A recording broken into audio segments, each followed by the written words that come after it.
Okay. So, welcome to the Takagakin Gaming, where we'll actually be running a bunch of role-playing sessions between your two hosts of Ulgalanoth and... Oxytayotl. So, for this part of the campaign, I shall be the GM and Oxytayotl will be the player, who will be playing...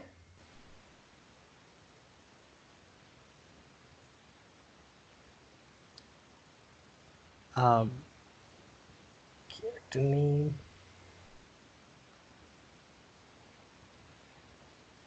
So, from what we've been discussing, this is a campaign based in the Pathfinder system. Because there's only one player and one character, the character's been built to be a little bit more powerful. I mean, especially considering we're recording this, we don't particularly want the guy to just die in the first session. That's already happened to me more than once. So more than once. Anyway. But considering that that's the most important piece of information, I think we should just dive into the game. Alright, so, to set the mood. Welcome to the world of Amberite. Our protagonist, whose name is... Ouka Yamakawa. So our protagonist, Ouka, has been, for the past couple of weeks, trapped in a boat that's been traveling from his home continent of Ikumi to an unknown region of the world to our protagonist that has been described as the continent of Mao. He doesn't really know much about this foreign land, nor does he know much about his compatriots on the ship, because for the most part he's been spending most of his time in the kind of room that they gave him.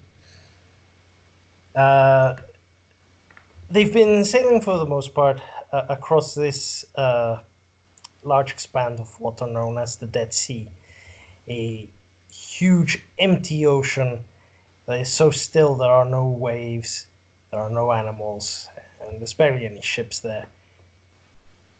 The ship has actually had to resort to magic to be able to pass out of this vast empty expanse of water. And this is the last day that they have within the Dead Sea to go, if everything goes well.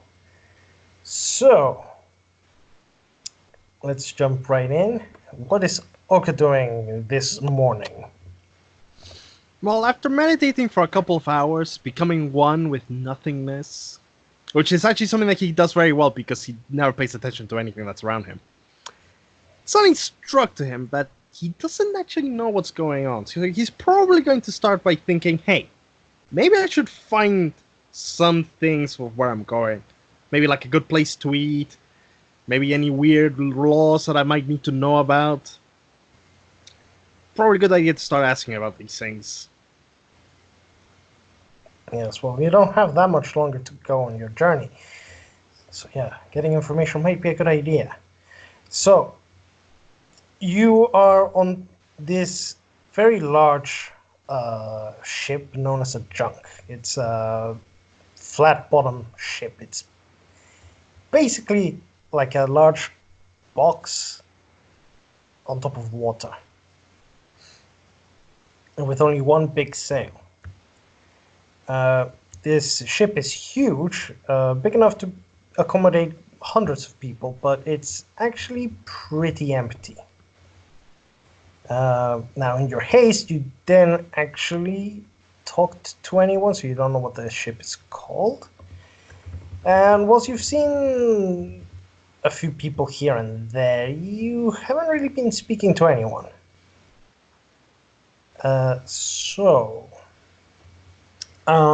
As you leave your quarters,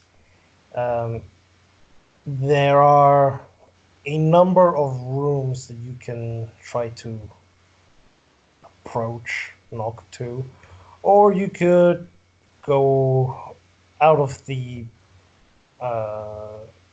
sleeping area to the top deck and try to find someone there.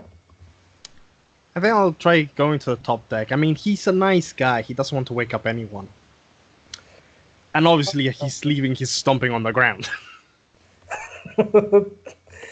Being as quiet as a rhino. Okay, so you go up onto the deck. It is, again, a really large ship. It could fit a lot of people, but it's effectively empty. So spotting people isn't that hard, but it's still a taxing experience. So I would say unfortunately, spotting for most people isn't hard. For this guy, that's what I'm gonna say. Unfortunately, your first roll is actually going to be a perception check.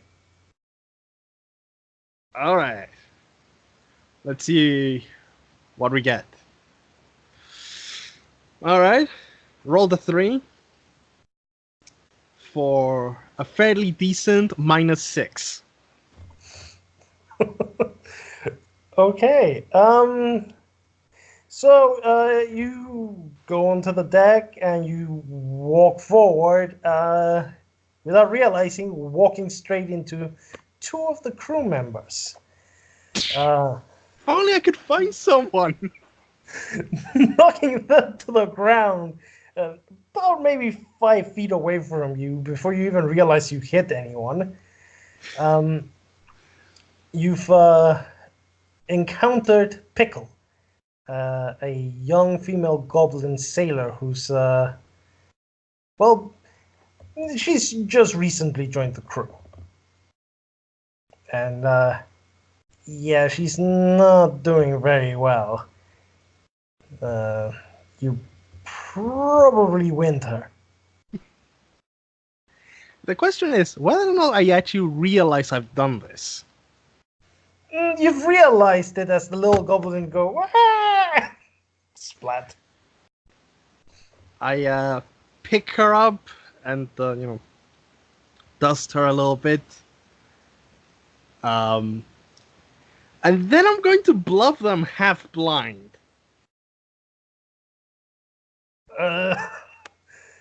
She's okay.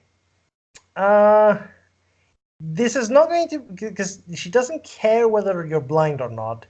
Make it as a diplomacy check. Alright, I'll make it as a diplomacy check. Alright, this is going to go a little better than the other one. 18. 18. Okay. She refrains from biting you. She's just going to be loudly complaining to put her down. I'll ask if there's any way I can make it up to her, but like the problem is, I imagine the guy is about to go like, I could scrub the, and then thinking like, wait a minute, they don't necessarily actually work with the ship. I haven't actually asked them that. Better not to jump to conclusions. I mean, I mean, it's not like I have seen this goblin being part of the crew or anything for the past couple of weeks. Well, my character, he's definitely become one with nothingness. He has no idea what's been going on, All external material things, he's oblivious to them. Yeah. Actually, Pickle will tell you that you can definitely help by cleaning the deck. Since, she's not feeling great after being kicked. Pow! Even though it was accidental, it did throw her across the deck. Well, Orca's gonna go. I'll do it. Just I don't know what the stuff are. You may want to actually lead me there. She's going to point literally right next to you. There is a large bucket and a old, little moldy scrub. All right. Ouka's gonna start scrubbing, and as he does, he's going to start trying to chat up the goblin. You know, find the usual stuff. Make her more amiable. Also, quick question: with scrubbing the floor, considering this guy can move 60 feet around. Yeah, but it's more about like you're not because you can't given the state of the brush you can't like put the brush and then woo. You kind of have to go and like try to get into the floorboards. All right. Just make sure I don't break the floorboards. Yeah. The goblin's actually not going to stay around. She's gonna see you start working, and then she's just going to quietly go back into the rest of the ship. Yep. And my character's not going to pay attention that she left, so he's going to still keep asking questions, just randomly into the air as he's scrubbing the floors. Okay.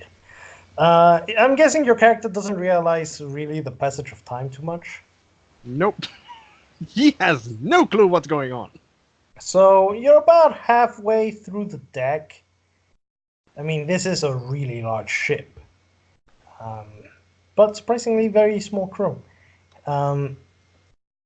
You're about halfway through. It's probably taking you 2 hours at this. When you suddenly feel a light tap on your shoulder. Slowly turning around to see who's done it. Well, as you turn around, you see a figure, humanoid figure, I should say, dressed in like a very, very dark red.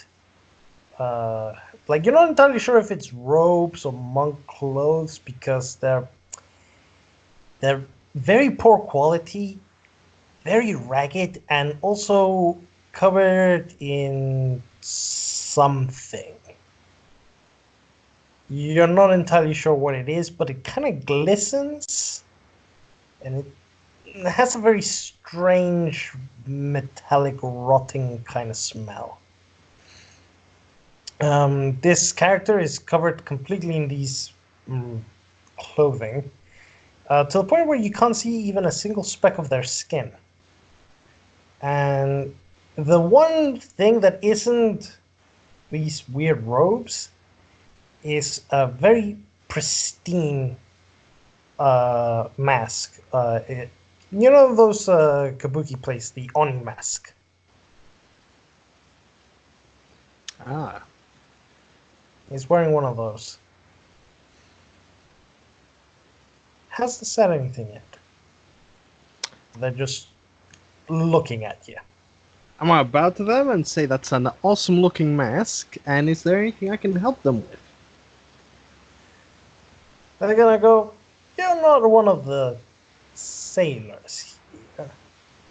I'm pretty acquainted with the crew. Who are you? He's gonna reply, well, I'm Ouka Yamakawa. I accidentally bumped into one of the crew, and they weren't feeling very well after that, so I offered to help clean the deck, and whilst they're recovering. They're going to eye you a little strangely, even though you can't see any eyes. I wouldn't notice that, would I, though? Yeah. They're gonna go, I see. You're an interesting fellow. I'm surprised someone of your talents, though, is not able to spot a little goblin girl. He's gonna pause and go, well, being one with nothingness. That's my thing. I think, maybe. I had a lot on my plate. You know. Going to He, this new land. he's going to tap your forehead and go, I don't think there's a lot in your head.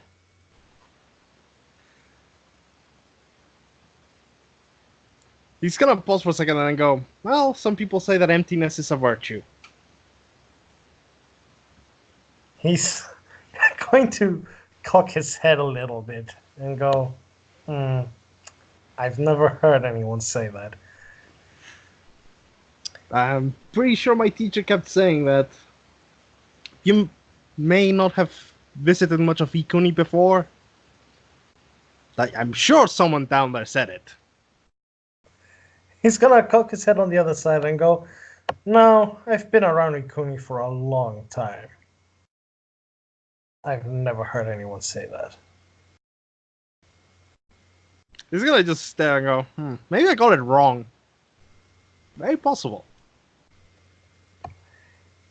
Maybe, but as he says that maybe, he's going to turn around and put up his hand and then go, I think you're going to be more useful in another task in a minute. Saluting at the guy and go, anything, sir? Well, what can I do? He's gonna laugh, sir.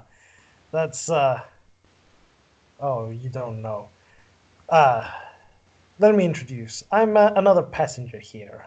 My name is Forhagen. But occasionally, I help out the ship.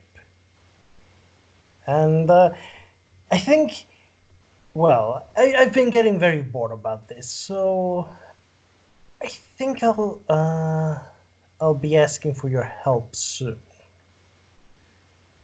And he turns around and starts slowly walking away. Just gonna wave to him, start scrubbing again. About 5 minutes later, go, should have asked him where we're going.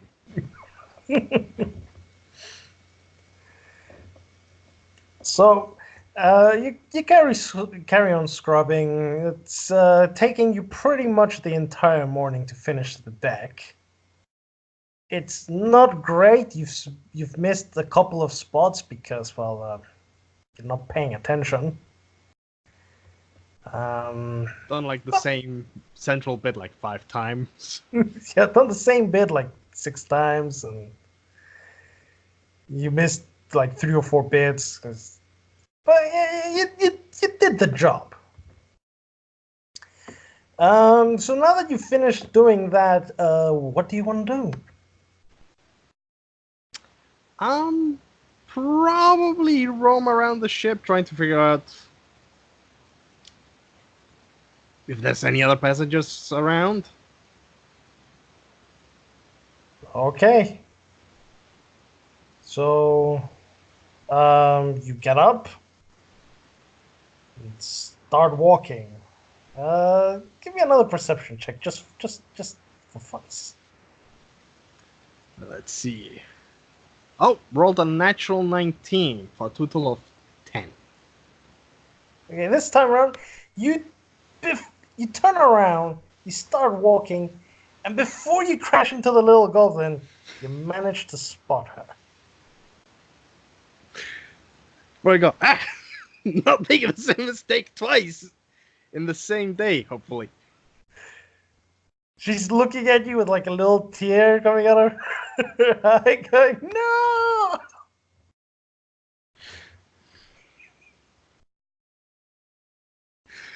You know, I can imagine my character going like, oh, they need to put a belt. Actually, that's not a great idea. I probably wouldn't hear it. Yeah. She's gonna go, more importantly, I think she's quickly going to grab the bucket and the old scrubber. And she goes, I'm actually here to inform you that lunch is ready. Ah, excellent. Presumably my character knows where the lunch area is, because he's probably been there several times. Several times, yes, although not every day. Like, oh man, I'm really hungry. What day is today? Is he? Because if I remember correctly, you have a ring of substance. Oh yeah, do I have a ring of sustenance? Actually, he never brought. You know what? He's probably never been to where the lunch area is. If you think about it, he's probably been in his room meditating for days on end, and then, on the last day, he's gone like, wait, how long have I been here? Yeah, probably. So, the little goblin's going to. She's going to go put the stuff away, come back to see if you're still there. And then if you are, she'll lead you to the mess hall. If you're not, then other things are going to happen. Yeah, he probably was still there, probably contemplating whether or not he should go. Like, I don't know. It's like he doesn't eat and he doesn't want to be taking food from people. But then he's also thinking like, yeah, but the mess hall's probably the best place to start up a conversation, gather some information from the crew. But they never know me and they'll look a little weird, so I might need to come up with an excuse when I wasn't feeling very well.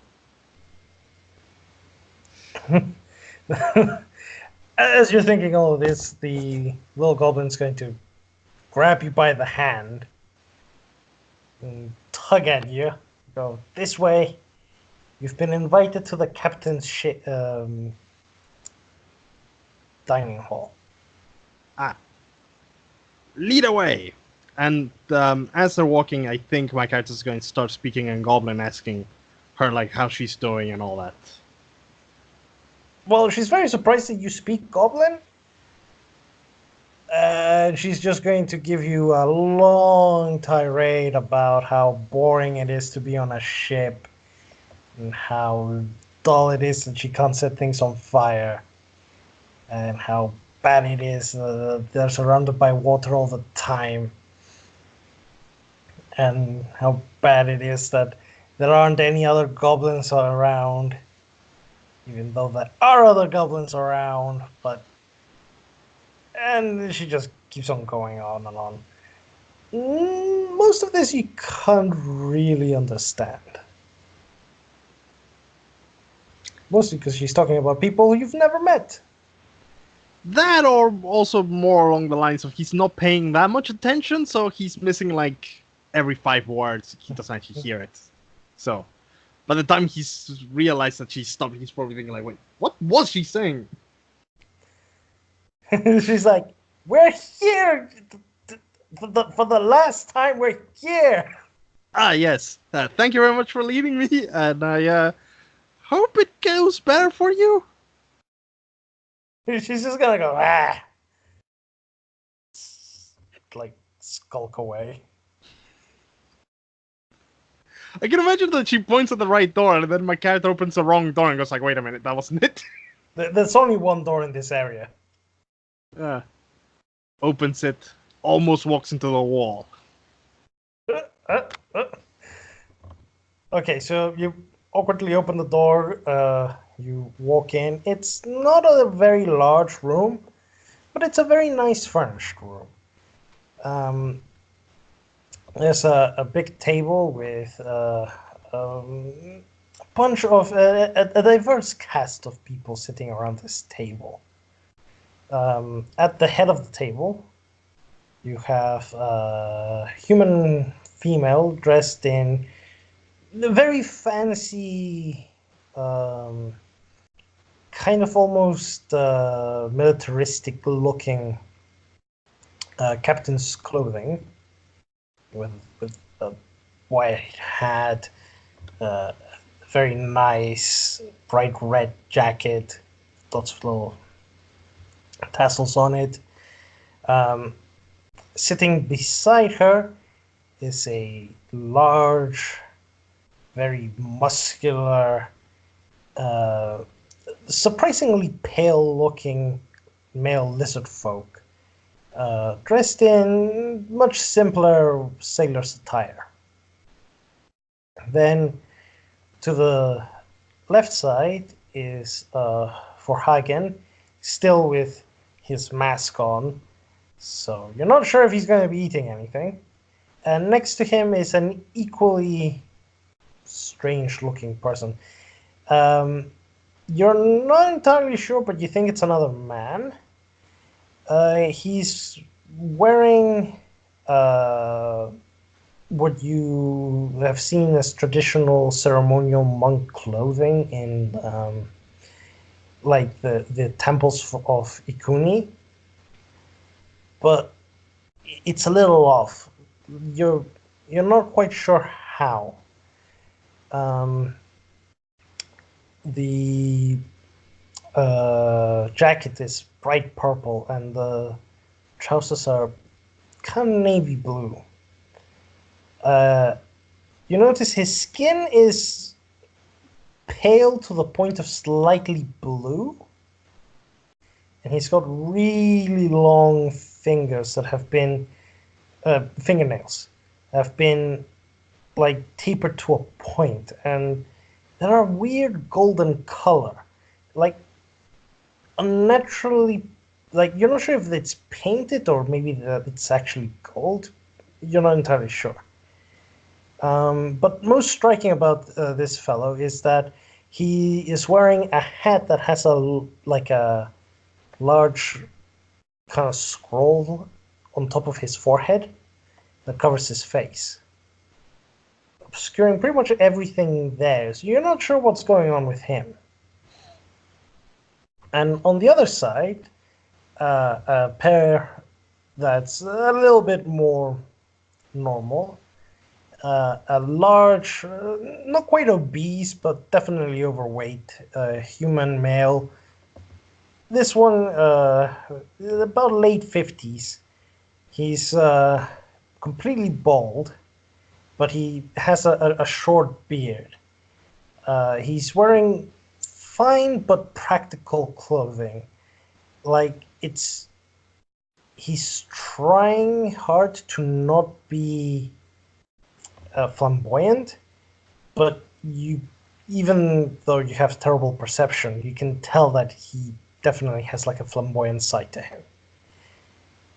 Next to him is a much smaller companion, and another male, but in this is a halfling. Surprisingly thin, and also much younger. You suspect just outside of teenhood for this halfling. He's got a very nice combed, like bright red hair, and long sideburns, which are very, very neat, like almost combed with grease to make them slick. He's wearing an ostentatious, again, trying to keep it not flamboyant, but definitely with a flair to it, green jacket, and you can just about make that he's wearing a nice pair of white trousers. So, these are the people that are inside the dining hall. What do you want to do? First I'm going to bow in their general direction and go, I don't believe we've met yet, but I'm willing to be of service to the cause. Because people are going to be giving you weird looks.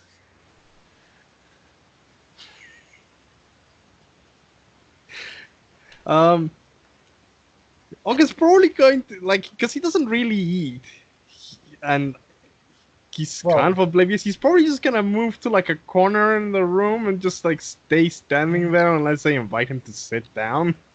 Well, you're gonna notice first that there's actually no food on the table. But the lizard man's gonna go, what are you doing? Come, sit down. He'll point to you that there's a sit on the other end of the table that's available. August's probably going to go and sit there, although probably what the other characters may pick up is that he didn't actually see the space. He's like, wait, what? This is like pointed bet. Oh, okay. The monk with the scroll on his face is going to give a surprisingly high-pitched laugh. And then the captain's going to introduce herself as Captain Kessmore.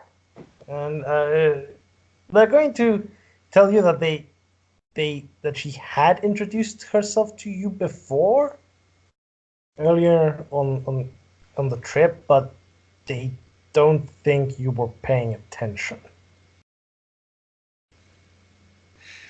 My captain's probably gonna nod and go, that may have actually have happened. I've been meditating for quite a bit, so I don't really I haven't quite come out of that mode yet. She's gonna go, well, you're gonna have to snap out of it soon. I'll get to the point at hand. As you know, we're about to leave the Dead Sea.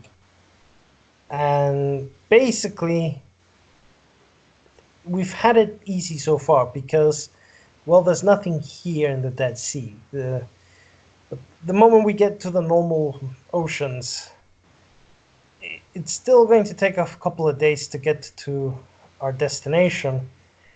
And, well, during that time, we're quite likely to encounter something. Now,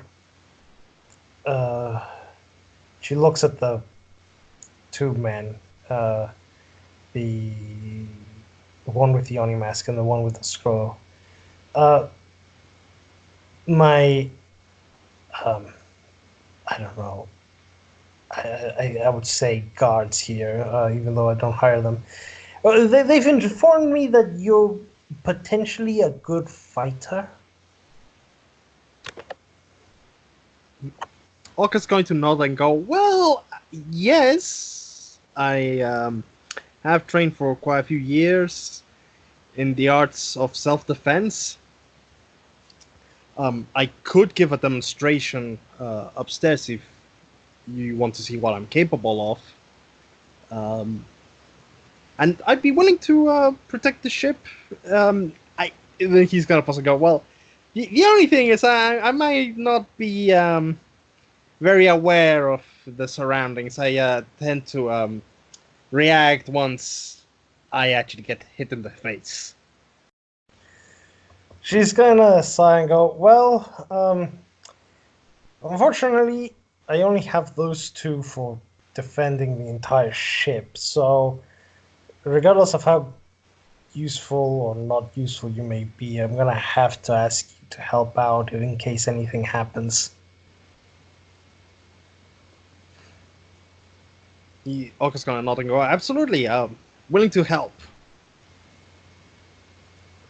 She's going to nod and go, well, that's all, unless you want to add anything.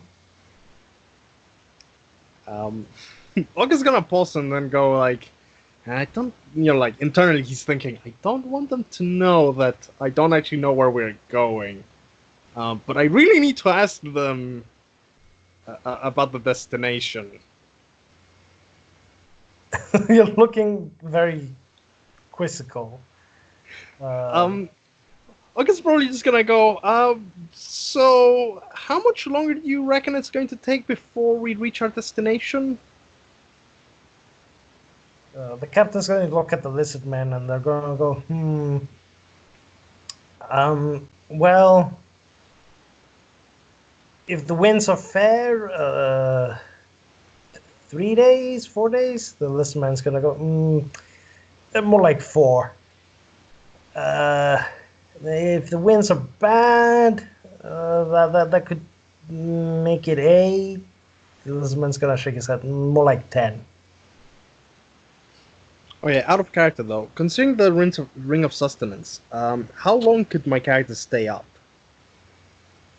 I think the ring of sustenance basically means you only need to sleep for 1 hour. All Let right. me check.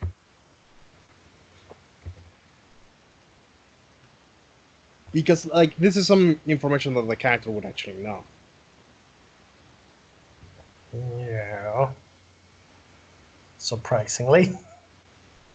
2 hours. You need to sleep 2 hours. So you can stay up 22 hours.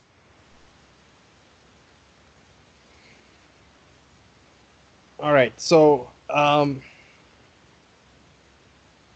my character is also going to like actually no, so now in character, he's going to ask, um, considering that I'm sure this is something that you've done more than once. When are the times that are more likely for there to be trouble? In the evenings, during the day? They're going to shrug and go, well, unfortunately, the type of trouble that you get is very varied. So the lizard man's gonna go, look, if it's a creature, it's going to be in the nighttime most of the time. They like to hunt in the dark. But if it's pirates, that's going to be in the daytime. You know. Well, Oka's going to say, well, if that's the case, then I guess I could do it so that I only sleep from like 4 to 6, and then I can stay up and guard throughout the rest of the day. They're gonna nod and go, well, I mean, just be prepared in case anything happens. Um, we're probably gonna have to move you from the room that you're in to one of the smaller cabins at the top so you can get like instant access to the deck. He's going to nod. Yeah, that sounds like a good idea. And he's going to go, I'm guessing that you want me to start immediately? They're gonna nod. Um, the, the fat man and the halfling are also going to nod. No reaction at all from the other two, though. Oka's going to go, all right, excellent. Now, considering my predisposition, I'm going to be on the deck because I'm assuming that's where most of the attacks happen. Again, you get the same reaction from the table. And he's gonna go, well, I don't do patrols, so if there's any problems, I think it'd be wise to get someone to run and get me. The Foragan is going to chime in actually this time around. I go, don't worry, I'll be keeping watch. Excellent. Thinking that the conversation's over, he's gonna bow and go, well, then I'll start the guard duty. The so Foragan and his companion are going to stand up and accompany you. The rest of the people on the table are going to stay behind. So these two strange people are going to be walking you back to the deck, and we go, well, it seems that we're going to be roommates now, says the man with the scroll. Surprisingly high-pitched voice. And he's gonna go, do you have much luggage? My cat is going to shake his head and go, not really. Pretty much just took what I have on me. You're gonna see his head move up and down as if he's looking at you, even though he's got a scroll in front of his face. And he's go, so is this everything you own? Pretty much. Interesting. Well, I can't say that that's a terrible way to live. It's pretty much how me and my friend here are. And he's going to give another laugh. And they'll continue to walk. And after a bit, Faragon's going to turn to you and say, by the way, where did you learn to fight? Well, if you've been to Ikuni, I grew up in the Yonka region, like most kids. Was trained in one of the more prestigious schools, although the name keeps eluding me. I was never really good with those kind of things. But my master was an Oni that was stationed there. And he's gonna nod. Well, that's not uncommon.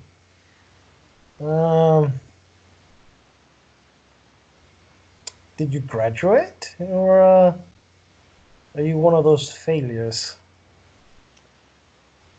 He's gonna pause and then go, well, technically I did graduate.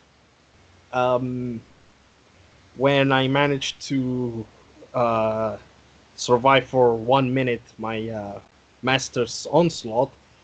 However, I got discharged from the military kind of quickly after I kept doing a couple of other failures. Wasn't very good at watch. A couple of bandits kept going across the thing and didn't spot. So, seeking a new life, me. You're gonna nod. Well, yeah, that makes sense. I can't blame you either. And the man with the scroll is going to say, well, funny about that. We're seeking a new life too. Maybe you can join us if you want. Once we get to our destination. Do you even know where we're going? My character's gonna go, kind of? That I've heard that there's an adventure to be had. You're gonna get a laugh from both of them. And I go, well, let us explain to you what's happening. We're going to another continent. It's a continent of Mao. And in fact, we're going to a particular port because, well, in that continent, that is pretty much the only port that's available to us. A port, city named Ensil. I hope you have studied the language of the other continents. Ouka's going to reply, I have, in 1 second. Goblin, Orc, and Giant. Oh, and in the common or Tierra. Okay, they're going to be pretty impressed. So impressed, in fact, that the purple man is going to go, well, I do find you interesting. Let me introduce myself a little bit more formally. My name is Jin Yi. I used to be an instructor. Oh, good, Ikoni, but that was a very long time ago.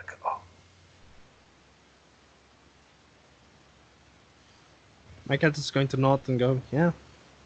Actually, quick question out of character. Would I know anything about them from any of the knowledges? Well, you... Okay. I will let you do knowledge checks, but at a penalty because of how distracted your character is. You see, he's a perfect scholar. He knows everything that's happening on the book. So, make a knowledge religion check at -10. Ooh, it's a bit of a penalty. I rolled a 2. That means it's a total of -1. Yeah, well, no, nothing. You're not paying attention, really. You know what my character's probably thinking? He's probably thinking, cool. So I know at least I speak the language. So that's a positive. Yeah.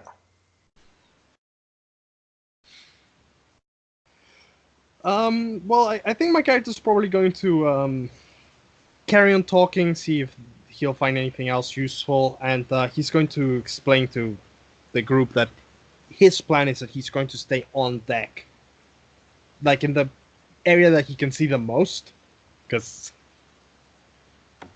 he's not gonna spot shit otherwise. Yeah, that's fair. And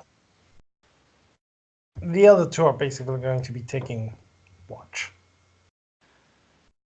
yeah, so my character's gonna go like, okay, I'll stay here, and if anything happens, actually get someone to come and get me, because if you shout, I might not hear it. You shout, well, that might not be good enough. You know, I have a suspicion this is the guy that if you hit him with Sandy, he might go, wait, what? Huh?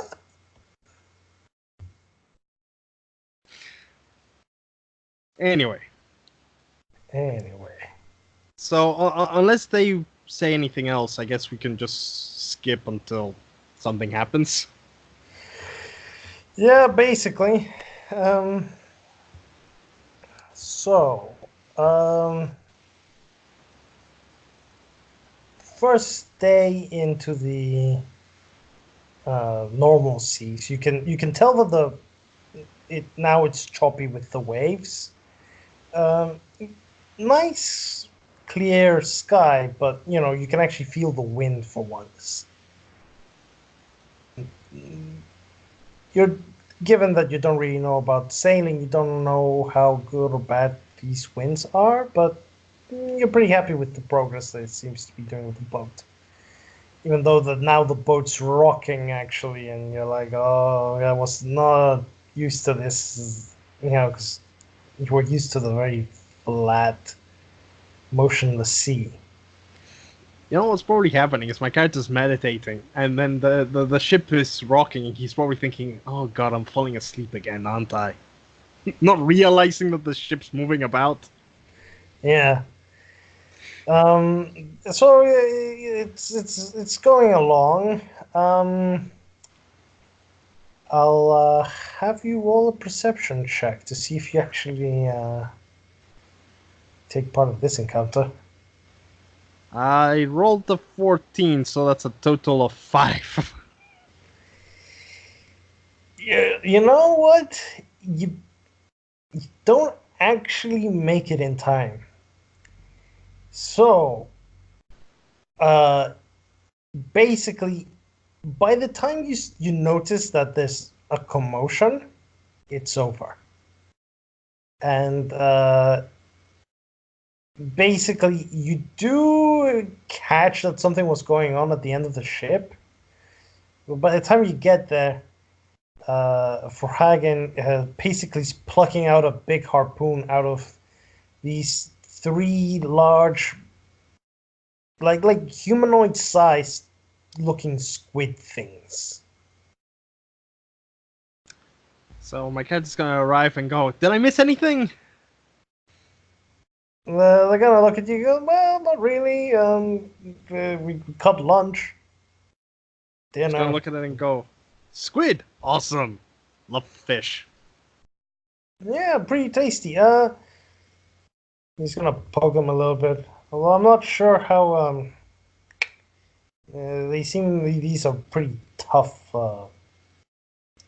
rubbery skin. Not sure if really that good to eat.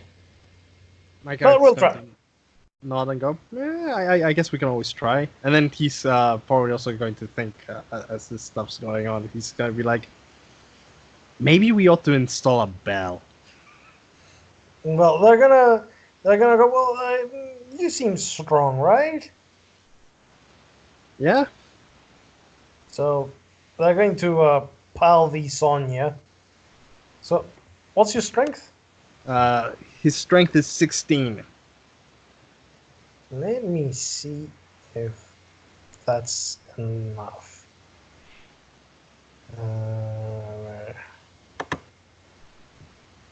because you may not actually be able to carry all three at once.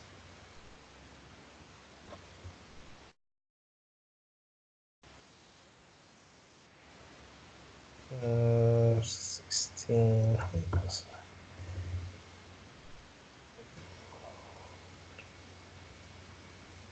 Okay, you can just about carry two. The third one is going to be a bit too much. So you'd be grabbing to it, go like, okay, I think this is my limit. All right, I'm gonna go head to the kitchen. It's about to take a step. Like, go. Where's the kitchen again? Yeah, well, Foragan's going to grab the other one with one hand, sling it over its shoulder, and you can tell that he's definitely a lot stronger than you by this act. And he's gonna go, I'll show you the way. You'd be like, all right, cool, perfect training. Perfect training. Let's go. All right. I'm gonna have you make an acrobatics check because you're carrying these large, bleeding carcasses that are very slimy in a ship that's moving about. All right. Okay. So a total of 16. You know, you kind of like start slipping like once or twice on your way to the kitchen, but you know, you're cool. You know, be like, oh, if only someone had cleaned the floor better. And then Paul's like, hey, was that me? It's like that was yesterday, and no, it's because the squids are dripping. My guy doesn't put the two and two together. He has no idea what the passage of time is like. So, Foragan takes you to the kitchen. He's going to casually kick the door open. He's going to, without even going inside, he's just going to toss the squid. And then he's going to tap you on the shoulder and go, okay, I'm sure you can handle the rest from here.